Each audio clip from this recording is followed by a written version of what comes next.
vamos a entrar en la palabra del Señor. Vamos a abrir nuestras Biblias en la carta a los Colosenses. Hemos venido estudiando, estamos en el capítulo 3. Ya hoy vamos a estar estudiando y analizando y escudriñando la carta a los Colosenses en el capítulo 3 de los versículos 12 al 17. Vamos a ver cómo nos va con esa porción de la palabra. Todos los hermanos les pido por favor que abran sus Biblias en el libro a los Colosenses, capítulo 3, versículos 12 en adelante. Recuerden, hermanos, que aquí venimos desarrollando, analizando la carta y cómo la palabra del Señor nos está diciendo cómo, de hecho, la Reina Valera pone como título en el versículo 5, la vida antigua y la nueva. Y ahí hemos venido desarrollando todo lo que tiene que ver con lo que teníamos que hacer morir en el capítulo 5, en el capítulo 6, en el capítulo 7, cuando nos explicó, nos enseñó la palabra que nosotros anduvimos en ello, lo que tenemos que dejar, la ira, el enojo, todo esto lo estuvimos estudiando, el asunto de la mentira, el asunto de vestirnos del nuevo hombre. En fin, hermanos, todo eso nos lo ha enseñado.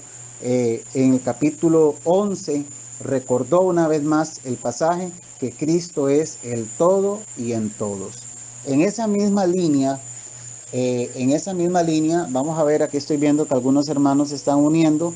Vamos a saludar a los hermanos que se han unido. Bendito sea el nombre del Señor. Saludamos a la familia Ruiz Alvarado, mi hermano Eitel, su esposa Giselle, le damos la bienvenida. Los hermanos, la familia Baltodano, bendiciones. Mi hermano Kevin, supongo que ahí está su familia. Está mi hermana Rafaela Mesén, bendiciones. Mi hermana Katia, gloria al Señor, bendiciones. Mi hermana Jenny Arce, bendiciones. Mi hermano Wenzel, bendiciones. Y también tenemos hoy a mi sobrina April Murillo. Bendiciones a todos los hermanos. Ya hemos iniciado, pero no quería dejar de saludarlos. Bien, mis hermanos, entonces vamos en esa misma línea, venimos hablando las cosas que Dios quiere de nosotros. Siempre la Biblia está queriendo que nosotros seamos mejores, que seamos cristianos más completos, más bíblicos, ¿de acuerdo? Y entonces eso es lo que está haciendo Colosenses, es lo que hemos venido estudiando, y en el capítulo 12 pues no es la excepción. Y vamos a estar leyendo desde el capítulo 12 hasta el 17. Dice la palabra del Señor: vestidos pues como escogidos de Dios, santos y amados, de entrañable misericordia, de benignidad, de humildad, de mansedumbre, de paciencia, soportándoos unos a otros y perdonándoos unos a otros, si alguno tuviere queja contra otro. De la manera que Cristo os perdonó, así también hacedlo vosotros. Y sobre todas estas cosas, vestíos de amor, que es el vínculo perfecto.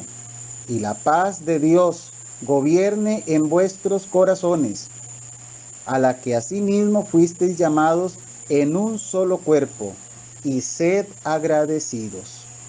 La palabra de Cristo more en abundancia en vosotros, enseñándoos y exhortándoos unos a otros en toda sabiduría, cantando con gracia en vuestros corazones al Señor, con salmos e himnos y cánticos espirituales. Y todo lo que hacéis, sea de palabra o de hecho, hacedlo todo en el nombre del Señor Jesús, dando gracias a Dios Padre por medio de Él.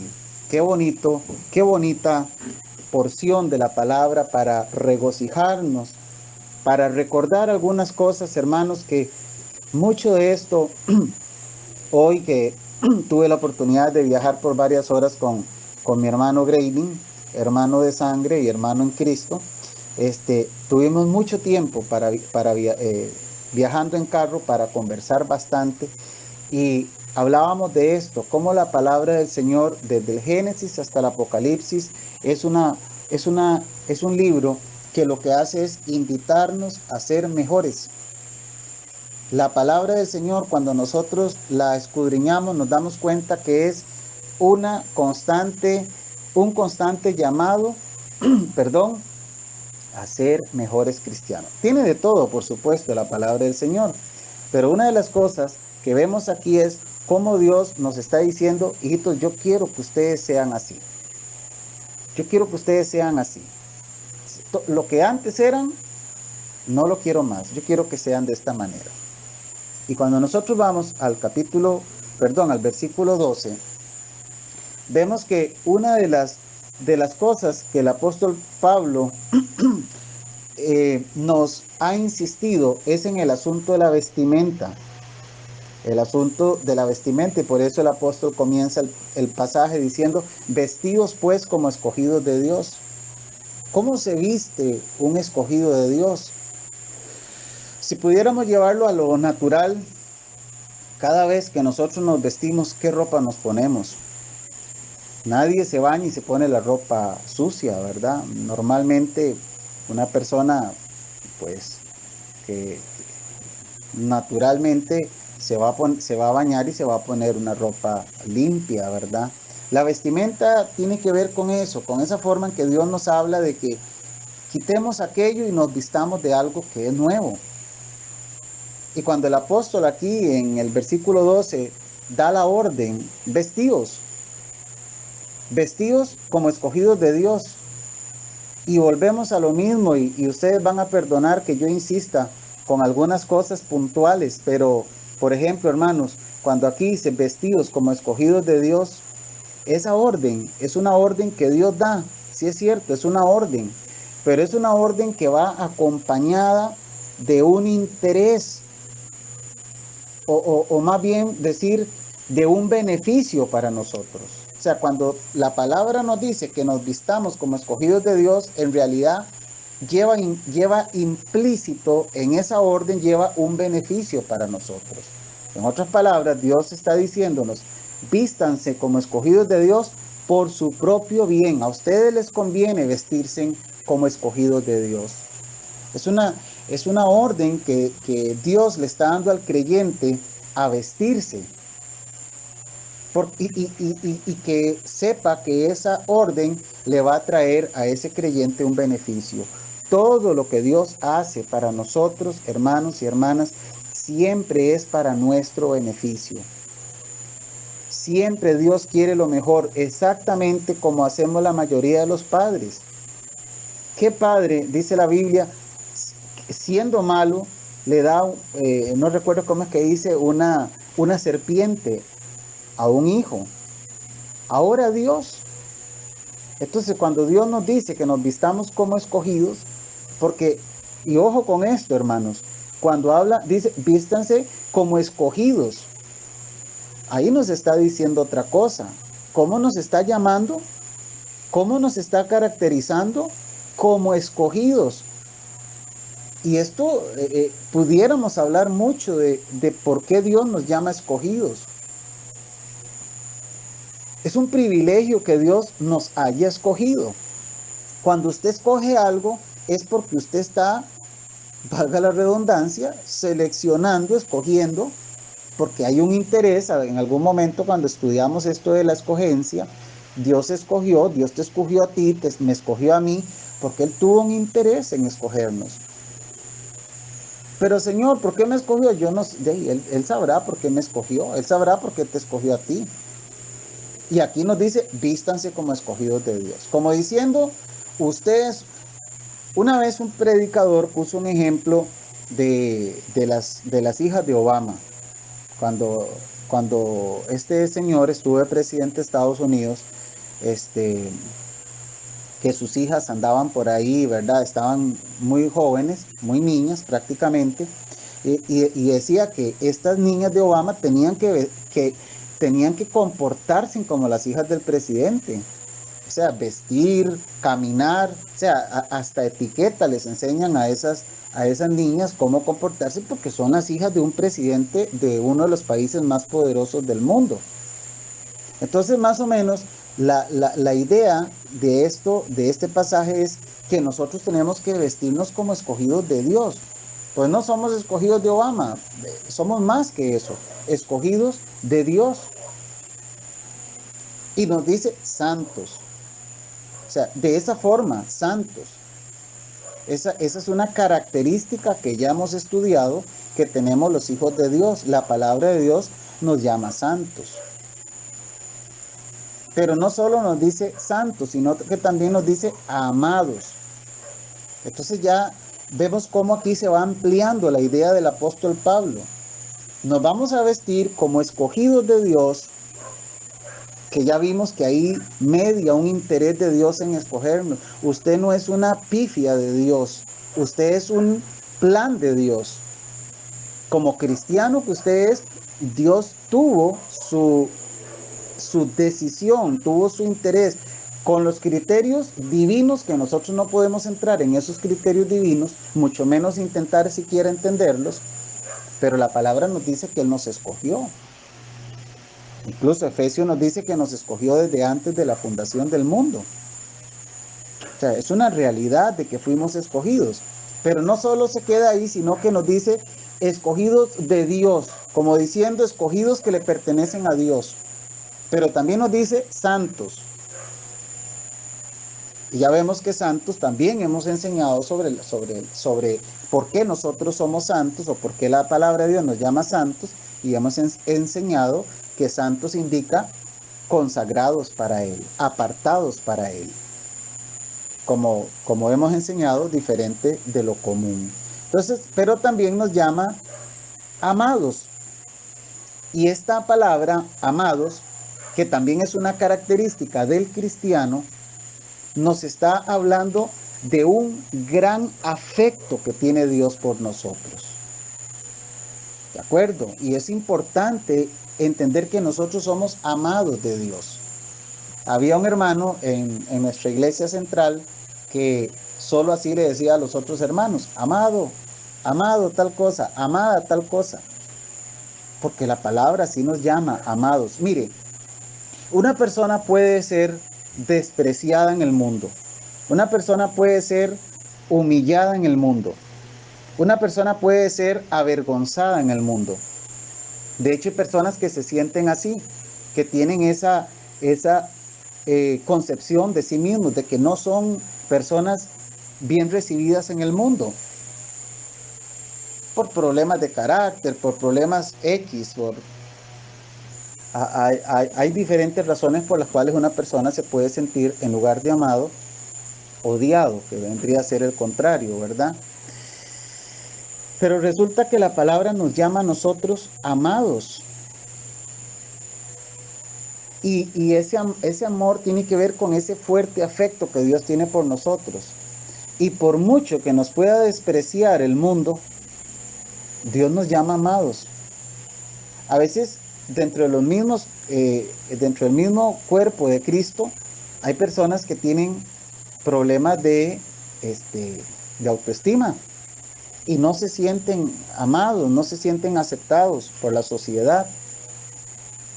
Yo pienso que una persona que tiene estos problemas debería leer Colosenses 3:12 y darse cuenta que la palabra del Señor nos llama escogidos,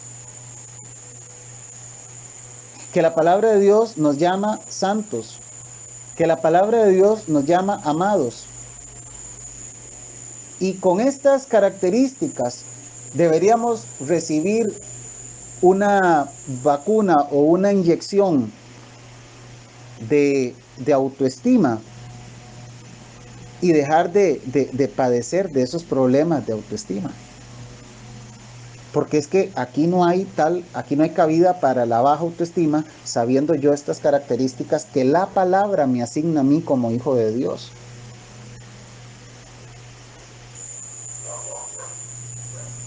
Y pudiéramos entrar, hermanos, vean, podemos hacer una prédica de cada uno de estos temas. Primero, de la vestimenta, como escogidos. Segundo, de la característica segunda que nos llama santos. Y tercero, de la característica de amados. Porque la palabra en su totalidad nos renueva en cada libro de la Biblia, estas características del cristiano. Es más que lo que yo estoy diciendo. Hay muchos versículos que nos hablan de estas características como creyentes. ¿Qué más nos dice el pasaje? Vestidos pues como escogidos de Dios, santos, amados, de entrañable misericordia. Esto tiene que ver con compasión.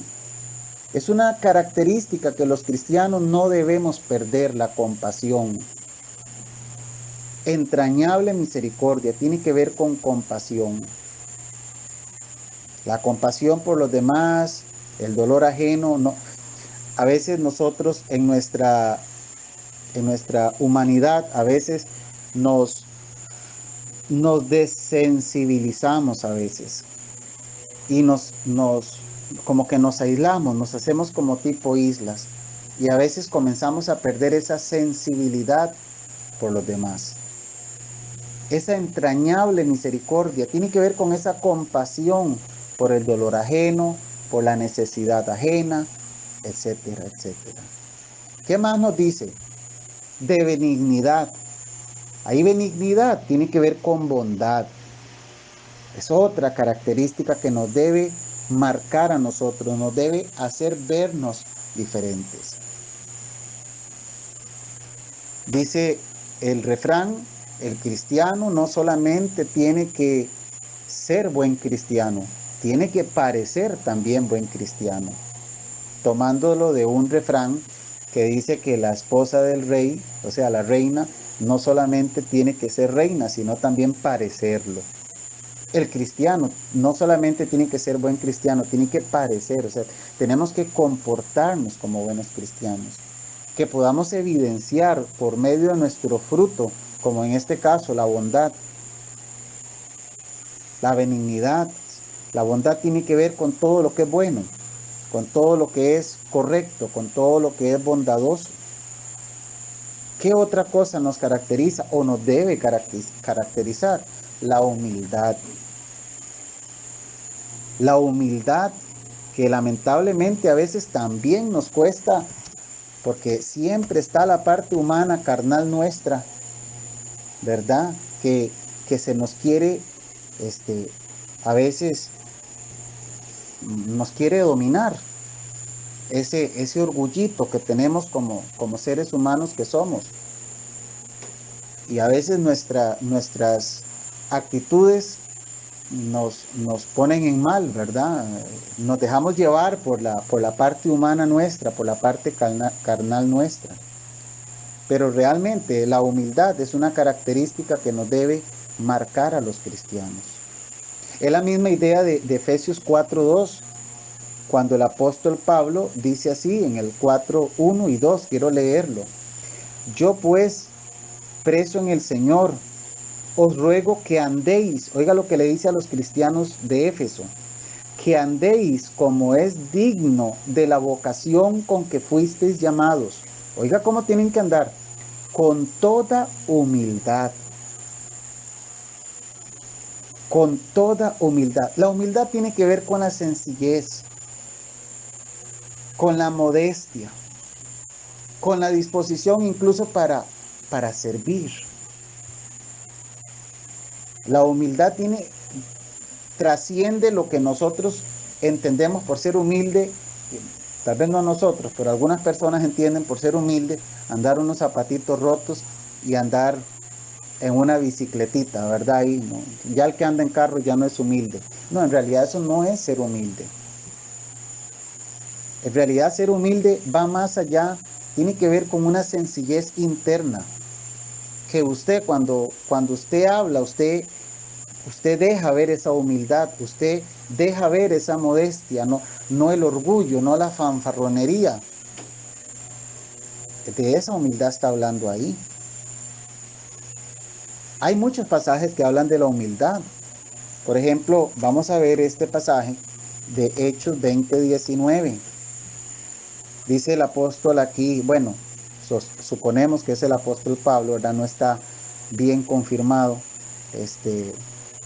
Dice, vosotros sabéis cómo me he comportado entre vosotros todo el tiempo, desde el primer día que entré en Asia, sirviendo al Señor con toda humildad. Sirviendo al Señor, ¿cómo dice? Con toda humildad. Creo que aquí el que habla es el apóstol Pablo. Sí. Sirviendo al Señor, ¿cómo? Con toda humildad. Póngase usted a pensar por un momento, un siervo del Señor del calibre del apóstol Pablo. Y como él dice, sirviendo al Señor con toda humildad. ¿Cómo nos falta a veces a los siervos de Dios esa humildad para servirle a Él? Porque a veces nuestro nivel espiritual nos quiere más bien elevar, ¿verdad? Por encima ojalá de Pablo. Y dice el Señor, no, usted humilde. Es impresionante cómo el Señor, ¿por qué hablamos de la humildad? Porque lamentablemente la tendencia de nuestro corazón es a enaltecerse. Y nosotros tenemos que tener un autocontrol y tenemos que estarnos evaluando, y ojalá que nos evalúen también. Que nos evalúen, que nos digan, aunque no nos guste. A veces nos hacen comentarios o críticas y a nadie le gusta que lo critiquen o que le hagan una crítica, pero es bueno porque nos ayuda a ver nuestras debilidades. Si nos estamos elevando un poquito, ya a veces hablamos por encima ya levantamos la cabeza así como con cierto, en otras palabras, orgullo. No la humildad de la que dice aquí la palabra del Señor que nos debe caracterizar. En Filipenses 2:3 dice el mismo apóstol Pablo, nada hagáis por contienda. Nada hagáis por contienda o por vanagloria. Antes bien, con humildad, escucha esto hermano, estimando cada uno a los demás como superiores a él mismo. ¿Cuántas veces no nos pasa a nosotros que cuando estamos hablando con alguien, de pronto se nos va esa frase o ese sentir de que de pronto nos estamos sintiendo más preparados o qué sé yo, ¿verdad? Más por encima de la otra persona. Pero el apóstol Pablo, el hombre que fue hasta el tercer cielo, que vio cosas inefables que no le he dado al hombre hablar. Pablo, el que recibió la revelación del mismo Jesucristo camino a Damasco. Imagínese usted qué nivel espiritual de este hombre de Dios. Y dice aquí, con humildad, estimando a cada uno a los demás como superiores a él mismo. O sea, ¿cómo tenemos nosotros que luchar para llegar a un estado de humildad que no tiene nada que ver con nuestra ropa o con nuestra casa o con nuestro carro? Si andamos en una bici o si usamos corbata o simplemente andamos con una camiseta, eso al fin no tiene ninguna relevancia. O con nuestra capacidad para hablar. ¿Cuántas personas no son buenos oradores? Y por ser buenos oradores, a veces tenemos buenos predicadores, pero a veces lo que tenemos son buenos oradores, personas que saben hablar y que tienen la capacidad. Y esto los eleva de una manera pero dice el apóstol, no, usted tiene que estimar al otro, al que usted tiene al frente, como superior a usted.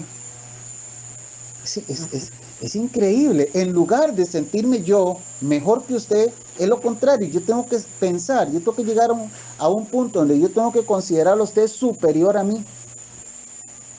Ahora, usted que está pensando bíblicamente, porque ya entendió, ya estudió, ya sabe lo que la palabra de Dios dice, entonces usted está pensando lo mismo de mí. Ve qué bonito. Entonces, yo te voy a enaltecer y usted me va a enaltecer a mí, en el buen sentido, por supuesto, de la palabra. Si esto nosotros lo logramos entender y lo logramos poner en práctica, hermanos, no deberían haber conflictos en nuestras iglesias, porque todos estamos estimándonos a todos como superiores a nosotros. Entonces no hay grado, no hay rango, no hay ese orgullo que hay a veces entre los mismos cristianos. Entonces, hermanos, este punto que estamos viendo aquí de la humildad es muy importante, pero supremamente importante, porque nos va a ayudar a verdaderamente hacer una iglesia humilde, una iglesia serena, una iglesia que se escucha, una iglesia donde el hermano que tiene un poco más no se siente más que el hermano que tiene menos, y el hermano que tiene menos no se va a sentir menos por no tener. ¿Me explico? O sea, es una especie como de equilibrio que la palabra del Señor establece. ¿Cómo nos engrandece a veces? ¿Cómo nos hace sentir? Todos hemos pasado por esto, hermano. Nos hace sentir superiores, nos hace sentir por encima. Un puesto político, una cuenta en el banco con algunos millones. ¿Y cómo en eso andábamos, dice la palabra, o no? En las cosas en las cuales anduvisteis en otro tiempo. Y por tener un carro del año o por tener una casa bonita, ya nos sentíamos mejores que los demás. Pedro, el apóstol Pedro, dice en 1 de Pedro 5:5, dice, todos sumisos, leo solamente la parte que me interesa, o vamos a leerlo todo. Igualmente jóvenes, estad sujetos a los ancianos y todos sumisos unos a otros. Escuche lo que dice, revestidos de humildad, porque Dios resiste a los soberbios y da gracia a los humildes. ¿Qué le parece? Revestidos de humildad. Es muy importante que toda la iglesia del Señor sepa y comprenda y pongamos en práctica todos, entre todos, la humildad. Nadie está por encima de nadie. El único que está por encima de nosotros es Dios. Entre nosotros somos iguales. El que tiene y el que no tiene. Todos estamos en un mismo nivel. Incluso podemos hablar del orgullo espiritual que se da entre líderes. Bueno, ya lo mencioné hace un momento.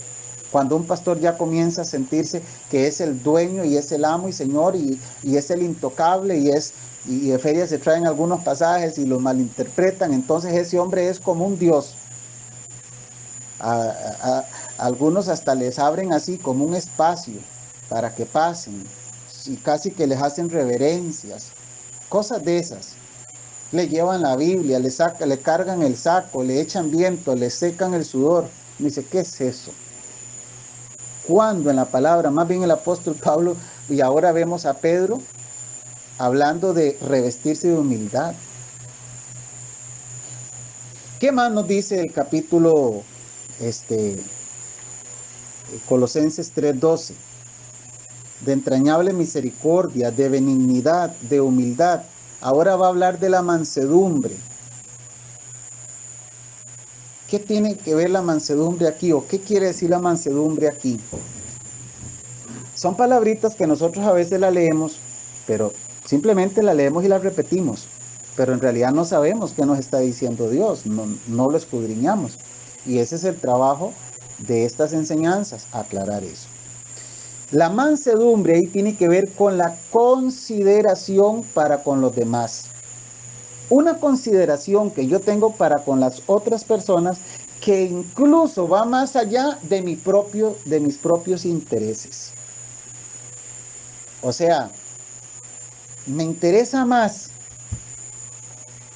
que usted esté bien que yo esté bien. O sea, es un nivel de consideración para la otra persona. Usted ha escuchado cuando hablamos de qué persona más desconsiderada por una razón X o Y. Entonces, la consideración que yo tengo para con los demás, porque en las cosas espirituales, hermanos, es así. En el mundo somos egocentristas. El inconverso está preocupado por él. Egocentrismo, donde el centro es yo. Algunos le llaman también egolatría. Egolatría es idolatrarse la persona. Tanto así que cuando la persona habla de yo, es que yo aquí, es que yo allá, es que yo hago, es que yo esto, yo lo otro. Ese lenguaje es un lenguaje de poca consideración a los demás y más bien es él o ella la que quiere ser el centro de todo. Que el mundo gire en torno al yo. Pero la palabra nos dice, vístanse de mansedumbre.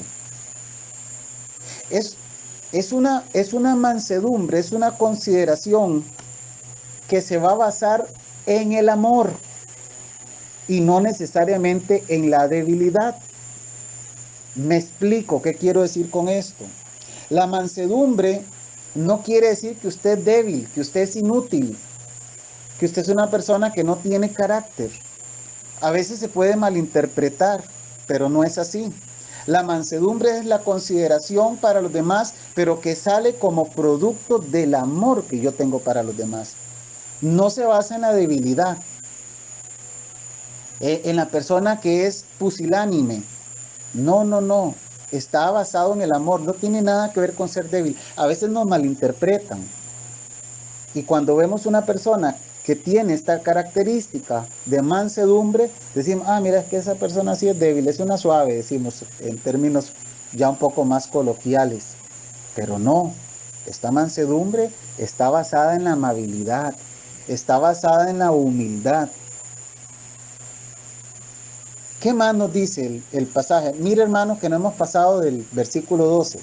Es que estas son las cosas que a veces cuesta, ¿verdad? Porque uno quiere avanzar y ver avanzar más, pero ¿cuántas cosas? Un solo pasaje. Yo creo que no nos hemos movido de Colosenses 3:12. Déjeme ver.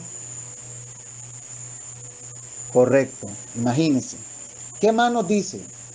Vestirnos de paciencia. Y esta paciencia, tengo que explicarla también, porque no es lo que nosotros normalmente entendemos como, sí, es que hay que ser más pacientes, no hay que enojarse tan rápido, no hay que perder los estribos tan rápido, que sea más paciente.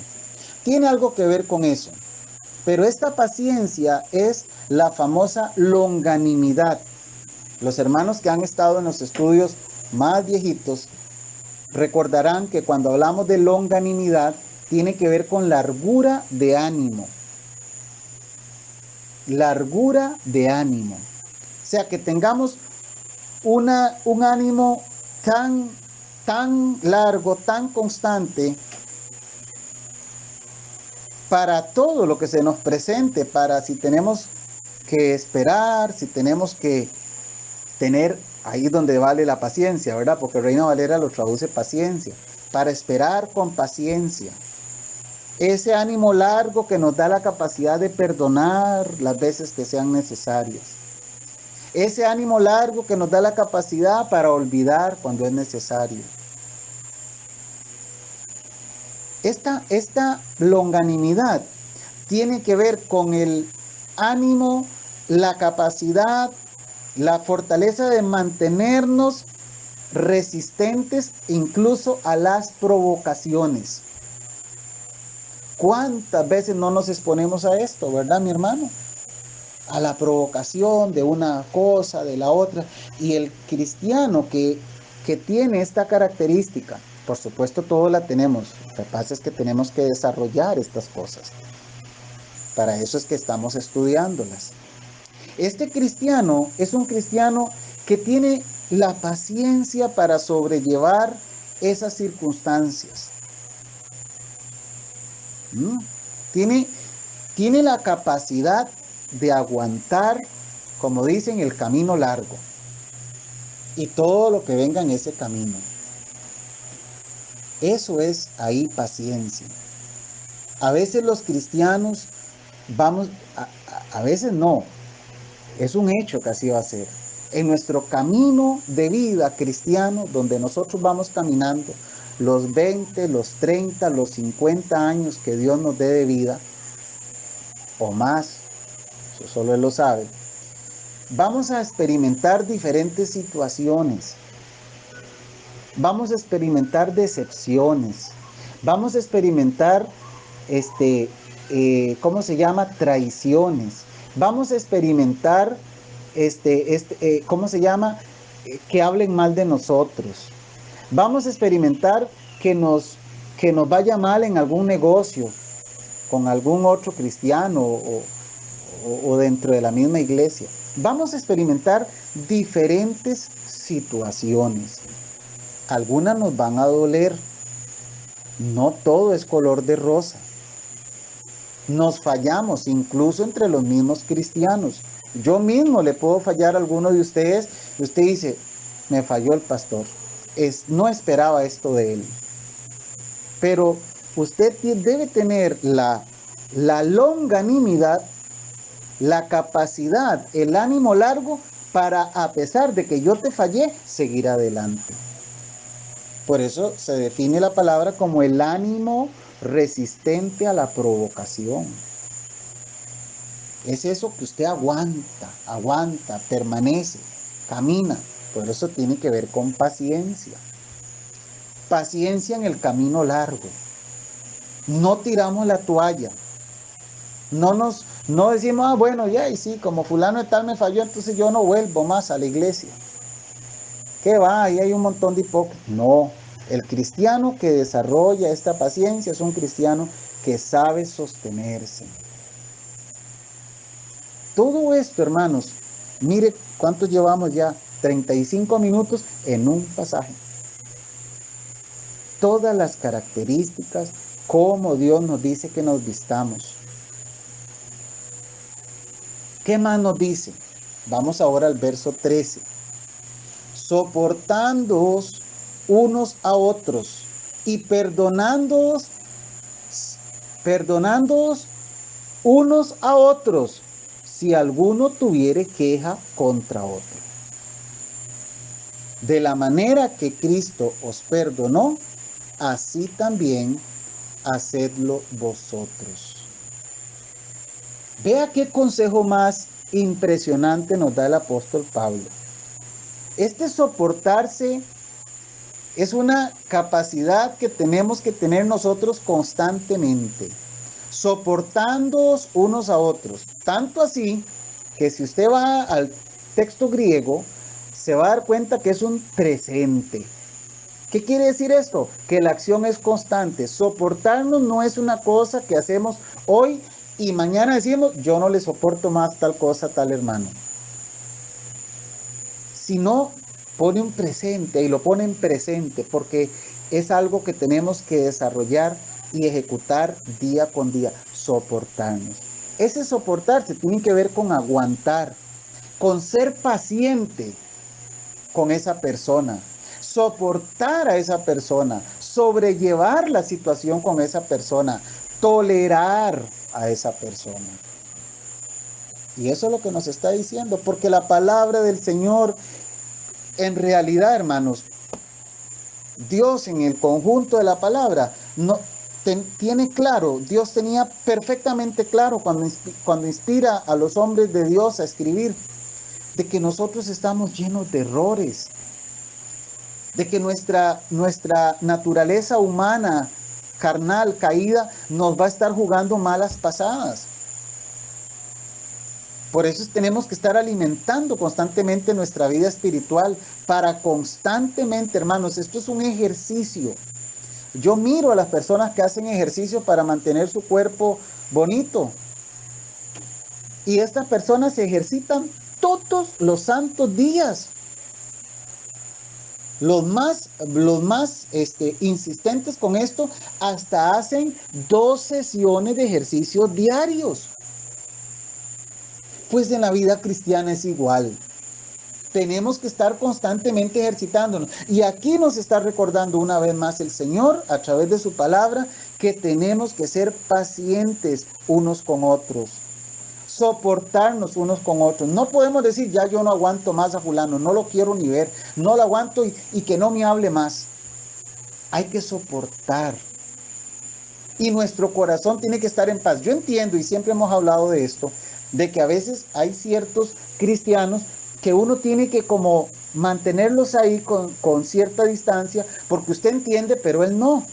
Entonces usted, por evitar, pero con un sano objetivo, por evitar confrontaciones, etcétera, etcétera, usted mantiene una cierta distancia. Pero eso no indica que usted tiene algo en contra de ese hermano. Es simple y sencillamente para evitar mayores problemas.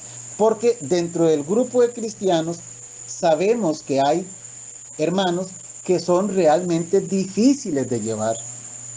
Son incómodos, no se les queda bien, siempre algo les molesta.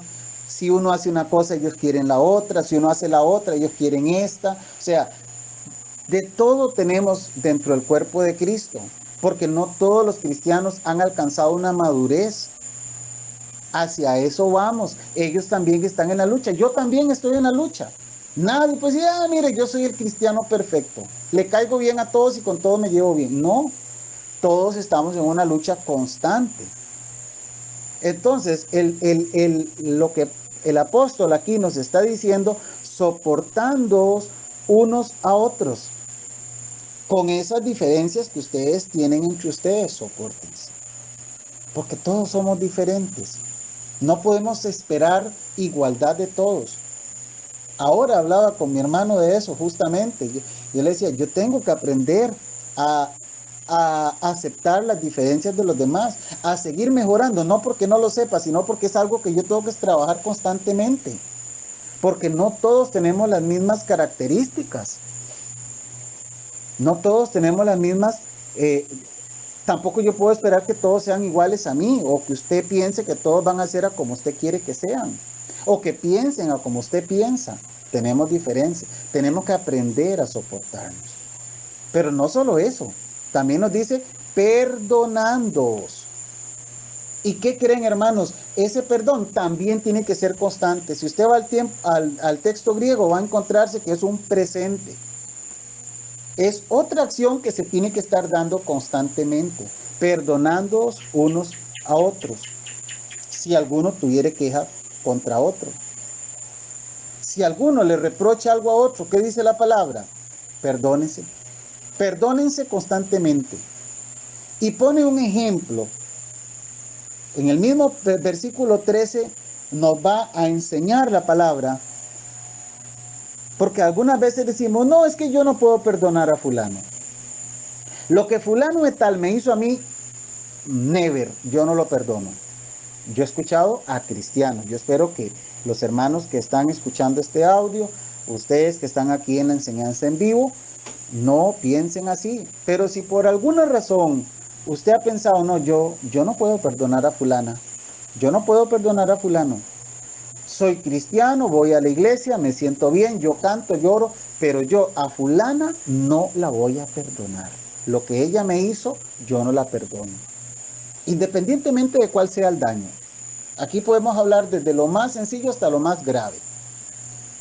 Desde un dinero que no le pagó hasta una violación.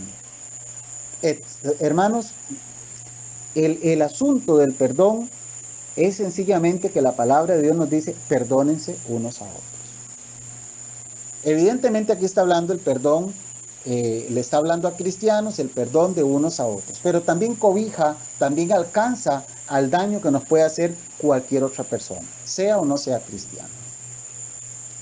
Pero da una razón del por qué es que nosotros tenemos que perdonarnos unos a otros.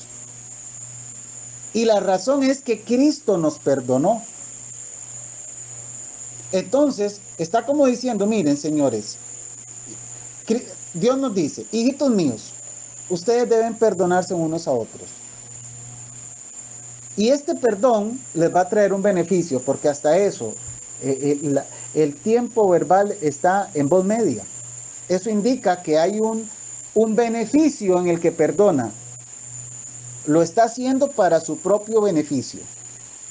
Le está beneficiando. La acción del perdón le va a beneficiar. Y todos sabemos que cuando nosotros perdonamos a alguien, el mayor beneficiado soy yo mismo.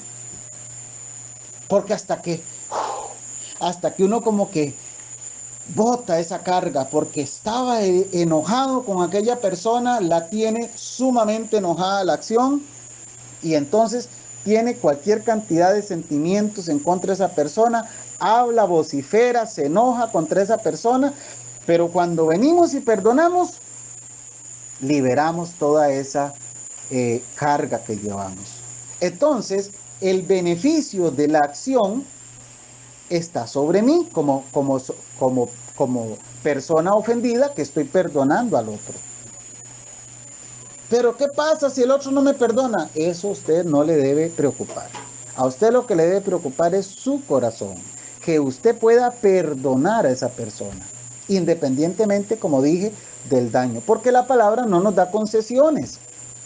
Si nosotros quisiéramos una concesión, entonces aquí nosotros tendríamos que entender en la palabra que el apóstol dice, perdónense unos si alguno tiene queja contra otro, pero entre paréntesis hubiera puesto el apóstol, siempre y cuando ese daño sea de tal o cual nivel. Dependiendo del grado de daño que le hizo, usted puede perdonar, pero si ya pasa de cierto nivel, ya no puede perdonar. No, eso no dice la palabra. La palabra nos dice simple y sencillamente, perdónense unos a otros. Y pone el ejemplo, porque la aclaración que hace el apóstol es de la manera que Cristo os perdonó. Pero note algo, mi hermano. A nosotros nos dice que tenemos que estarnos perdonando constantemente.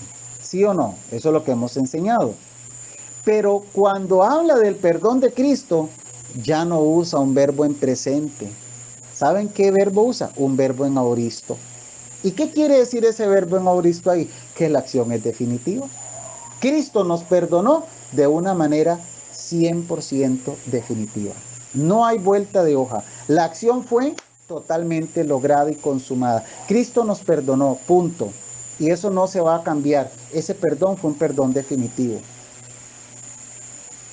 Cristo nos perdonó y nos perdonó porque Él quiso, porque fue su decisión, fue su voluntad perdonarnos.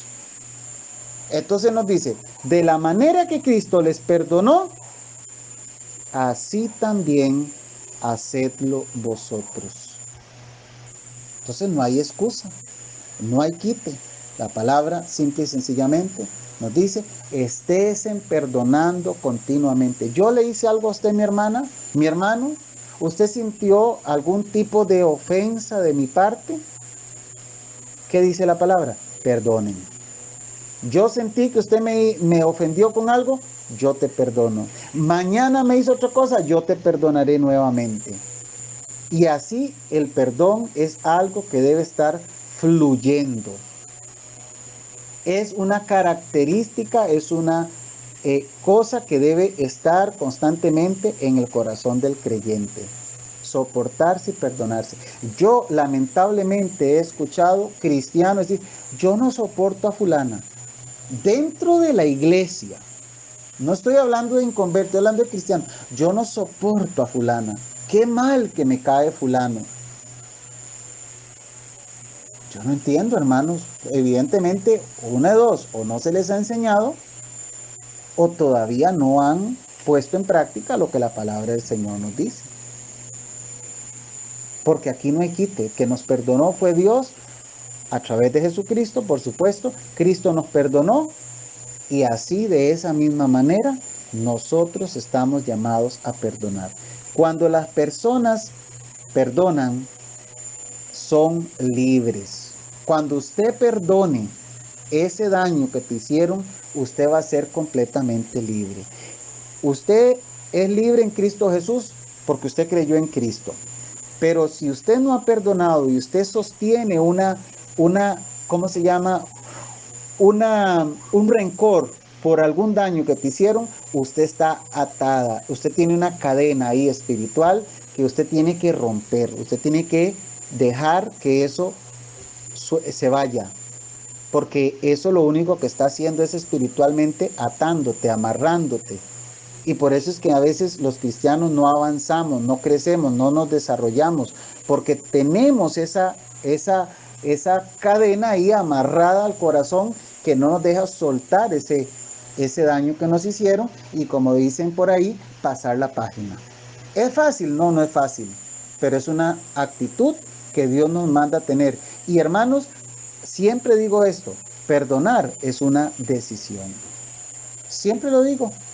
Los más grandes eruditos que yo he leído, personas que hablan, que escriben sobre perdón, siempre dicen, perdonar es una decisión. Y es cierto, porque si usted no quiere perdonar, usted va a estar ahí con eso. Hay personas que se hacen viejitos con ese rencor ahí, porque no han decidido perdonar. Entonces, eso es importante. Bueno, con respecto al perdón. Dice el verso 14, y sobre todas estas cosas, ¿cuáles? Todas las que venimos desarrollando. Sobre todas estas cosas, dice Reina Valera, traduce, vestidos de amor. En realidad en el texto original no aparece la palabra vestidos. Simplemente dice, en el texto original dice, y sobre todas estas cosas, el amor. ¿Ve? Como diciendo, el amor es el que corona todo esto. Por más importante que sean todas, pero lo más importante aquí es que sobre todo esto, el amor, que es el vínculo perfecto. Ahí vínculo tiene que ver con ligamento perfecto. Lo que une. ¿Qué es lo que une? El amor. Porque si nosotros no tenemos amor, dice por ahí la palabra, nada somos. Es el amor el que nos va a permitir lograr todo esto que acabamos de estudiar. Y la paz de Dios, dice, gobierne en vuestros corazones. La paz de Dios gobierne. La paz de Dios es como que actúa como un árbitro. La paz de Dios es la que dirige. Y la paz de Dios gobierne. La paz de Dios te dirija. La paz de Dios controle. La paz de Dios ejerza como la acción de un árbitro que dirige. La paz de Dios gobierne en vuestros corazones. Es importante, hermanos, estos detalles, tenerlos muy en cuenta en nuestra vida. Que la paz de Dios dirija nuestros corazones. A la que asimismo fuisteis llamados. ¿A qué? A la paz.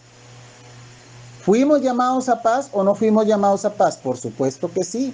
La iglesia del Señor está en esta tierra. Un día va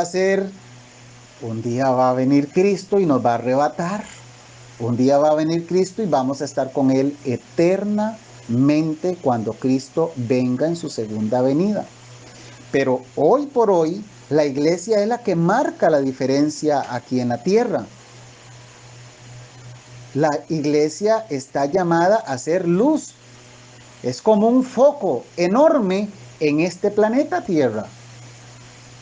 La paz de Dios dirija, controle en vuestros corazones, a la que asimismo, o sea, la paz, a la paz fuisteis llamados en un solo cuerpo. Y sed agradecidos. ¿Qué más nos dice? Verso 16. La palabra de Cristo more en abundancia en vosotros.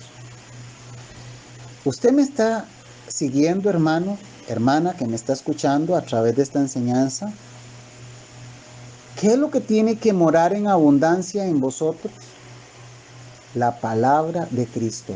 Ahí la tiene usted en su mano. Eso es lo que tiene que morar en abundancia. Algo tiene que abundar. Es la palabra de Cristo. Lo que está escrito, la palabra de Dios, abunde, more en abundancia en nosotros, enseñándonos, dice, enseñándoos y exhortándoos unos a otros. Esa es la labor de la palabra, enseñarnos y exhortarnos. Estoy en el verso 16. Déjenme ver un detalle en ese verso 16 para complementar lo que estoy diciendo. 3:16. Claro, definitivamente, enseñándoos y exhortándoos. Bueno, gloria al Señor, se me pegó la computadora en un mal momento. Gloria al Señor. Ah, bueno, ya vino.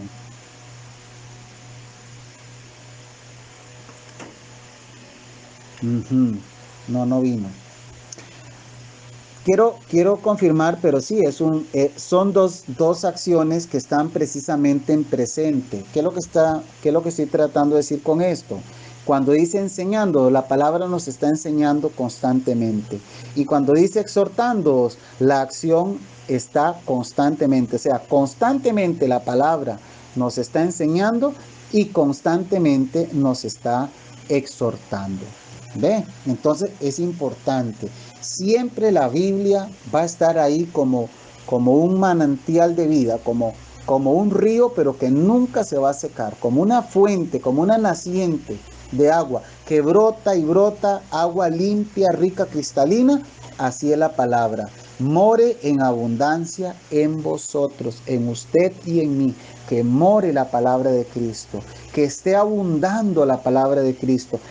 Porque a través de esa abundancia de la palabra nos va a enseñar, nos va a exhortar. Este exhortar tiene que ver con advertirnos.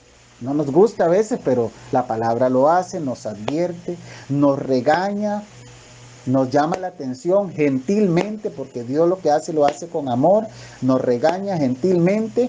También tiene que ver con aconsejar sobre las consecuencias de una acción incorrecta. Eso quiere decir, si ustedes hacen esto, va a pasar esto otro. Claro que sí, también nos aconseja las consecuencias de las acciones que nosotros hagamos incorrectas. Todo eso tiene que ver con exhortación y la palabra nos está constantemente exhortándonos. Hay cualquier cantidad de pasajes que nos enseña sobre cómo la palabra de Dios nos exhorta constantemente, nos corrige, nos advierte, también nos anima, porque recuerden que exhortar también tiene que ver con animar, exhortar, animar a la persona. Pero en este caso, entendemos por el contexto de que aquí tiene que ver con amonestar, con aconsejar, como advertir a la persona, ¿de acuerdo? Entonces dice el verso 16, la palabra de Cristo mora en abundancia en vosotros, enseñándoos y exhortándoos unos a otros en toda sabiduría, cantando con gracia en vuestros corazones. Se parece a lo que dice Efesios, ¿verdad? Así debemos andar, cantando con gracia en vuestros corazones al Señor, con salmos e himnos y cánticos espirituales.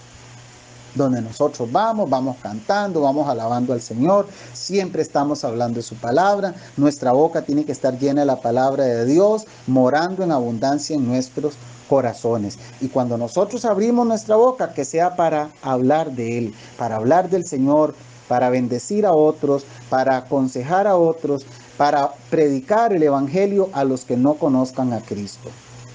Cierra el verso 17. Y todo lo que hacéis, todo, no dice algunas cosas, todo lo que hacéis, sea de palabra o de hecho, vea cómo lo aclara, no solamente de palabra, sino también de hecho, todo, lo que haga usted con sus manos, todo hermano, todo lo que hacemos con nuestra, es que todo lo que hacemos nosotros pasa por nuestras manos, pasa por si somos, qué sé yo, choferes de bus, tiene que hacerse con la mano, el manejar, todo lo que hagamos. Si somos maestros, enseñamos con nuestra boca, con nuestras manos. Si somos doctores, operamos, o enfermera, limpiamos con nuestras manos. Todo lo que hacemos, todo lo que hablemos, dice, todo hacedlo en el nombre del Señor Jesús. ¿Qué le parece? Es que nuestra vida tiene que ser así, hermanos, cristocéntrica. No egocéntrica, no antropocéntrica. Esto de antropo quiere decir del hombre, o es que no sé cómo decir que gira en torno al hombre, pues no debe ser así. Es que gira en torno a Dios. Nosotros nos acomodamos a Dios, Dios no se acomoda a nosotros. Nosotros giramos en torno a Dios, Dios no gira en torno a nosotros. Sabemos que en el mundo se nos enseña así, todo gira. Desde que los chiquitos son enseñados en la escuela, nosotros le estamos hablando del éxito, de estudiar para que puedas salir adelante, para que nadie te maje, para que nadie... Pero normalmente, solamente que seamos cristianos, les estamos hablando a los niños para que ayude a otro, para que usted pueda bendecir a otro, para que pueda sembrar en las cosas del Señor. Eso normalmente no lo hacemos. Entonces dice que todo hacerlo en el nombre del Señor, dando gracias a Dios Padre por medio de Él. Vea cómo aclara, ¿verdad? A Dios Padre, eso es interesante, que a veces nos cuesta un poquito saber a quién se está refiriendo. Aquí el pasaje lo aclara bien. Todo se hace en el nombre del Señor, pero damos gracias a Dios Padre por medio de nuestro Señor Jesucristo. ¿Ve? A veces estamos orando al Padre y estamos orando al Hijo y a veces metemos al Espíritu Santo y aquello es todo una confusión. Siempre hemos hablado de que nosotros oramos y pedimos al Padre en el nombre del Señor Jesús. Dar gracias también, le damos gracias al Padre por medio de nuestro Señor Jesucristo. Y bueno, hermanos, con eso estamos terminando la porción de la palabra que queríamos escudriñar hoy. Hay muchas aplicaciones para nosotros, muchísimas. Todo esto aplica para nosotros. Nosotros hoy en el siglo XXI tenemos que poner en práctica esto tal como lo escribió Pablo a Colosas. Es como que si Pablo nos estuviera hablando hoy. Todo esto que nosotros hemos estudiado es aplicable a nosotros. ¿No lo estamos haciendo? Pues debemos comenzar a ponerlo en práctica. ¿Lo estamos haciendo? Pues mejorémoslo. Así es, así debe ser. Bien, mis hermanos, vamos a pasar a la sección de preguntas y respuestas, preguntas y comentarios. Agradecerles a todos los hermanos que nos han escuchado en esta enseñanza. Bendiciones.